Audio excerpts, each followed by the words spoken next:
राजाराम बल्कि एक छोटे से घर में अपने माँ के साथ रहता था। उसने पढ़ाई ज्यादा नहीं किया था। उसको पहले से ही नाटकों का बहुत शौक था। चेंबूर नाटक कला परिषद को ज्वाइन करके वो लोग जो भी नाटक करते थे उसमें ये भी अपना किरदार निभाता था। और नाटक खत्म होने के बाद उसको वो लोग 2-3 हजार पारितोष के रूप में पैसा देते थे। वो ही उसकी कमाई थी। ऐसे महीने में 3-4 ही नाटक रहते थे। उसके अलावा दूसरा कोई कमाई करना उसको पता ही नहीं था। अगर कोई रास्ता होता तो भी वो नहीं कर सकता था। एक दिन उसकी माँ रोटी बनाते हुए पेट पकड़कर पेट दर्द से परेशान हो रही थी। राजन भागते हुए जाकर पड़ोस के एरिया में डॉक्टर को रिक्वेस्ट करके लेकर आता है। तो ऐसा पहली बार हुआ है या इससे पहले भी ऐसा दर्द हुआ था करके पूछता है डॉक्टर। इससे पहले 4 बार हुआ था सर, ऐसा कहता है राजाराम। डॉक्टर, मुझे कुछ शक हो रहा है, एब्डोमेन एक्सरे निकालकर मुझे दिखाओ, ऐसा कहता है। हफ्ता बीत जाता है। एक दिन लड़का कुछ सोचते हुए चुप रहता है तो क्यों रे क्या हुआ ऐसा कहती है माँ। अभी मैं जितना कमा रहा हूँ वो अपने को ही बस हो रहा है माँ। आज से 4 जगह घूमकर दूसरा कुछ भी करके कमाने की सोच रहा हूँ। ऐसा बोलकर मार्केट बाजार में जाकर हर दुकान में काम मांगना वो नहीं है और जा कहना ऐसा होता है।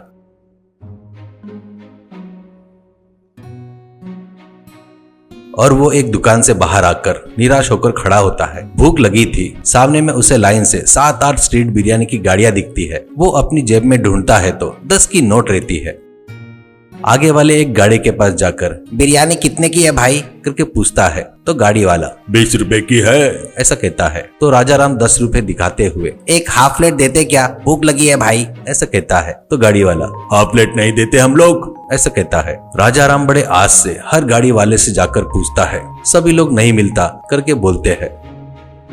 तो राजाराम वैसे ही भूखा चलते हुए जाते रहता है तो रास्ते में फल्ली वाला दिखाई देता है।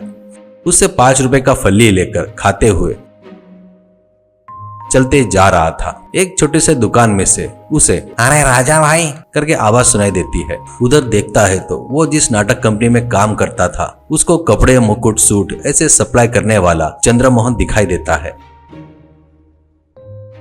राजाराम उसकी दुकान में जाकर क्या चंद्रमोहन भाई, ये है क्या तुम्हारी दुकान, ऐसा कहता है। हाँ भाई, नवरात्रि का सीजन आते तक इस बीच कोई नाटक नहीं है शायद, ऐसा कहता है चंद्रमोहन। तो हाँ कहकर राजाराम उस दुकान में रखे सभी ड्रेस देखता है और मुझे ये पुलिस का ड्रेस चाहिए 1 घंटे के लिए करके बोलता है।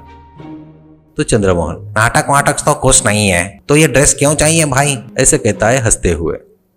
राजाराम वो ड्रेस लेकर उठाकर खड़ा होकर जीने के लिए चाहिए भाई, ऐसा कहता है। शाम को बिरयानी के दुकान वाले बिजी थे। सभी गाड़ियां कस्टमर से भरे थे। उतने में राजाराम पुलिस के ड्रेस में आकर लाठी से एक गाड़ी पर टक टक मारता है। हाथ फैलाता है तो वो गाड़ी वाला सर तुम लोग को ऐसे रिश्वत देना हमको आदत नहीं है सर, ऐसा कहता है। तो राजाराम तेरे को आदत नहीं है तो क्या हुआ, नए हमारे साहब जो आए हैं ना उनको बहुत आदत है, रोज कुछ न कुछ हाथ में नहीं मिला तो उनको नींद नहीं आती, निकाल निकाल करके लाठी से गाड़ी पर मारते हुए जोर से बोलता है। गाड़ी वाला 50 रुपए निकाल कर देता है तो राजाराम हाथ से उसके सिर पर मारते हुए भीख मांग रहा हूँ क्या रे रास्केल, पुलिस वाले बोले तो मजाक समझ रहा है क्या, अंदर डाल दूंगा, ऐसा कहता है।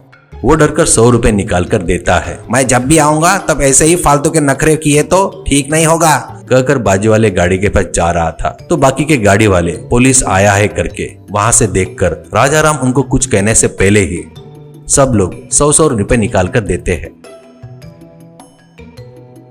अब राजाराम जूते की टकटक की आवाज करते हुए वहां से चला गया। जाकर चंद्रमोहन को ड्रेस वापस कर देता है।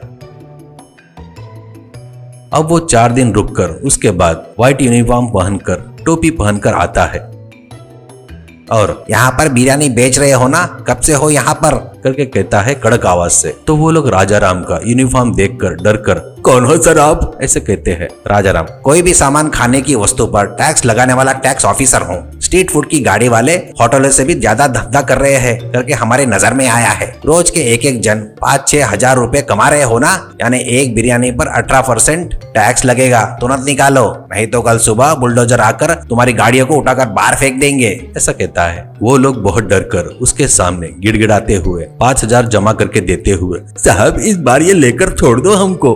राजाराम बड़े कड़क अंदाज में आप लोग ऐसे टैक्स हमेशा भरते रहे तो आपके धंधे को कोई डर नहीं रहेगा, ऐसा कहता है। वो पहना हुआ यूनिफॉर्म चंद्रमोहन को देकर थैंक यू चंद्रमोहन ऐसा कहता है और 2 दिन रुककर म्यूनिसिपल ऑफिस से आया हुआ वैसे जाकर गाड़ी निकालो, इस रोड को चौड़ा कर रहे हैं, 2-3 दिन में कंकड़ रेती ट्रक आ जाएंगे करके घाई गड़बड़ी कर रहा था। तो गाड़ी वाले सर चौड़ा किए तो कोई भी आकर कार पार्किंग स्कूटर पार्किंग करेंगे सर, पर हमको तो रहने दो ना सर करके चिल्लाते हैं। तो राजाराम सच है रे बाबा, पर म्यूनिसिपल ऑफिसर जी ने ऑर्डर पास कर दिया है, सर को रोकना है तो थोड़ा ज्यादा ही खर्चा होगा ऐसा कहता है बड़े सीरियस अंदाज में। इससे सभी गाड़े वाले मिलकर पैसे जमा करके 40,000 रुपए देकर सर बस 6 महीने तक ऐसे रोड को चौड़ा करने का काम रोक दिए तो हम लोग और 6 महीने धंधा कर लेते सर ऐसे कहते हैं। तो राजाराम सीरियस होकर ठीक है कहते हुए पैसे लेकर चला गया और माँ को हॉस्पिटल ले जाकर सभी टेस्ट करवा कर पेट में कैंसर नहीं है पर अल्सर बढ़ रहा है करके छोटा सा ऑपरेशन किए तो हो जाएगा डॉक्टर कहने से ऑपरेशन करवा कर डिस्चार्ज करते हैं। राजाराम के सिर पर से बड़ा बोझ उतर गया वैसा महसूस करता है, पर वो धोखा देकर वो बिरयानी वालों के पास से लाख रुपए तक लेना राजाराम को अंदर ही अंदर दुख हो रहा था। वो तुरंत एक निश्चय करके 10,000 में एक हाथ ठेला लेकर माँ मदद करते रहती है तो वो बिरयानी बनाकर सीधे उन बिरयानी की गाड़ियों के बाजू में ही गाड़ी लगाता है। तो वहाँ के गाड़ी वाले बिरयानी वाले ये हमारा यूनियन है, यहाँ पर दूसरा कोई गाड़ी नहीं लगा सकता करके झगड़ा करने आते हैं। राजाराम अरे भैया मुझे अपना छोटा भाई समझो, मुझे यहाँ पर गाड़ी लगाने दिए तो मैं आप सभी को 10-10 हजार दूंगा, ऐसे 80,000 दूंगा करके जेब में से पैसे निकाल कर दे रहा था। तो वो देखकर वो लोग अरे छोटे तू तो अब से हमारा भाई है, हम में से एक है, बढ़िया अच्छे से धंधा कर ले भाई बोलते हुए पैसे लेकर सभी लोग 10,000 करके ले लेते हैं। राजाराम के दिल पर से बड़ा बोझ उतर गया ऐसा लगता है। उसने उसकी परिस्थिति की वजह से उनसे धोखे से लिया हुआ पैसा इस तरह तो भी वापस किया करके खुश होता है।